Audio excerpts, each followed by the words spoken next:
उदधी.com प्रस्तुत करता है कवि श्री देवदत्त द्विवेदी द्वारा रचित कविता कवित 1 का भाग 2। प्रकृति में वसंत का एक बालक के रूप में आगमन। कवित। डार द्रुम पलना बिछौना नव पल्लव के, सुमन झिंगुला सोहे तन छवि भारी दे। पवन झुलावे के किकीर बतरावे देव, कोयल हलावे हुलसावे कर तारी दे। पूरित पराग सो उतारो करे राई नोन, कंज कली नाई का लतान सिर सारी दे।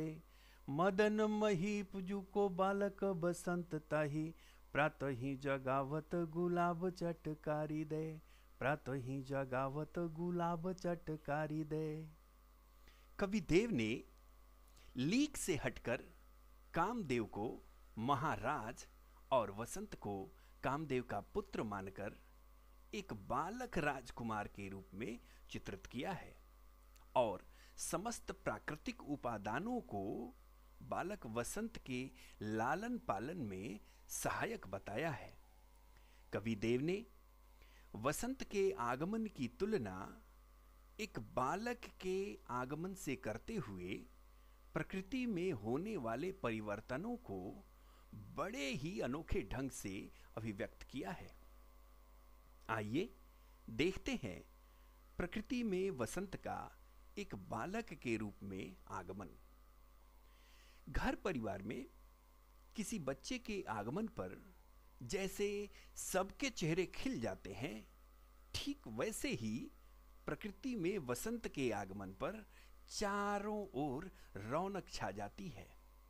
प्रकृति में चारों ओर रंग बिरंगे फूलों को खिला देखकर ऐसा लगता है मानो प्रकृति राजकुमार वसंत के लिए रंग बिरंगे वस्त्र तैयार कर रही हो। ठीक वैसे ही जैसे घर के लोग बालक को रंग बिरंगे वस्त्र पहनाते हैं। पेड़ों की डालियों में नए नए पत्ते निकल आते हैं जिससे वे झुक सी जाती हैं। मंद हवा के झोंके से वे डालियां ऐसे हिलती डुलती हैं जैसे घर के लोग बालक को झूला झूलाते हैं। बागों में कोयल, तोता, मोर आदि विभिन्न प्रकार के पक्षियों की आवाज सुनकर ऐसा लगता है मानो वे बालक बसंत के जी बहलाव की कोशिश में हों। कुछ वैसे ही जैसे घर के सदस्य अपने अपने तरीके से विभिन्न प्रकार की बातें करके या आवाजें निकालकर बच्चे के मन बहलाव का प्रयास करते हैं। कमल के फूल भी यत्र तत्र खिलकर अपनी सुगंधी बिखेरते नजर आते हैं। वातावरण में चहुओर विभिन्न प्रकार के फूलों की सुगंध व्याप्त रहने लगती है।